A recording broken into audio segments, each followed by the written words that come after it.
Hello, everyone. Excuse the voice.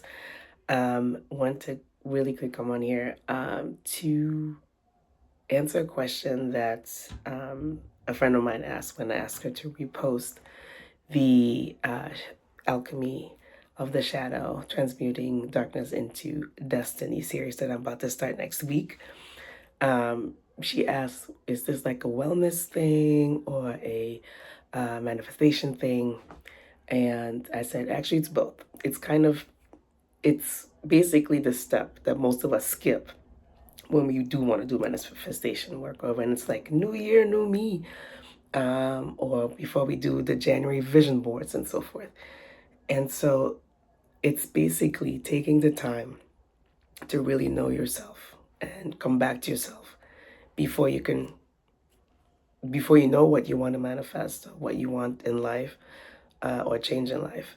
Um, it's really to take the time to revisit those parts of you that you've hidden, suppressed, forgotten, out of survival mostly for most of us, and to bring those back and to acknowledge them, embrace them, and reintegrate them with ourselves before we go to the next thing, right? Because think about it this way: if you're driving around with one eye covered, right? How well will you see the street? How well will you see where you're going, right?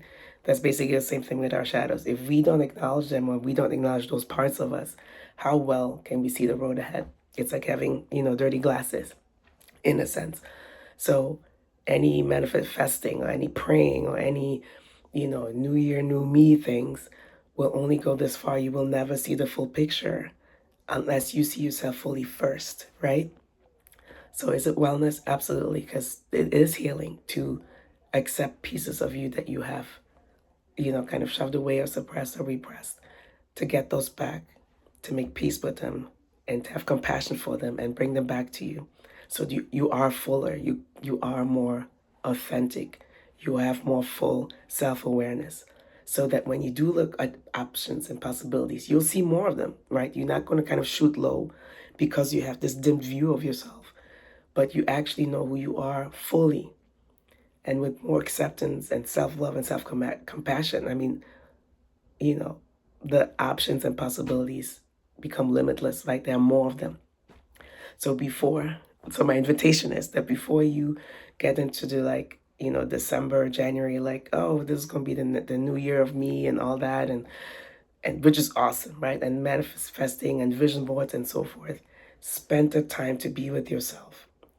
Take the time to reintegrate all parts of yourself as best as you can right now, right?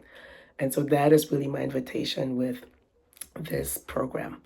Registration closes tomorrow because we will start on Wednesday, um, on the new moon in Scorpio. Go Scorpio! Woo woo.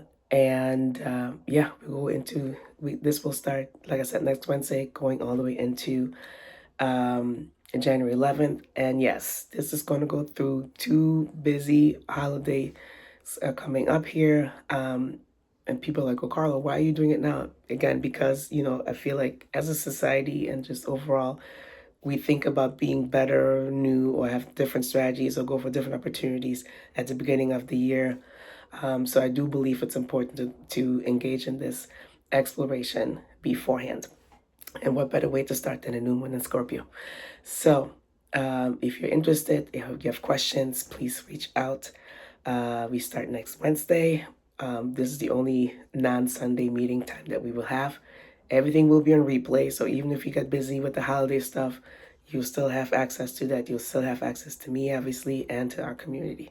So if you want to, really go for it and have the biggest blast and widest view, highest, deepest, furthest view when it comes to kind of mapping out next year, or what no, next phases in life that you're shooting for, and understanding all and seeing all the possibilities. Give yourself this time with yourself, and let me help you do it. Bye.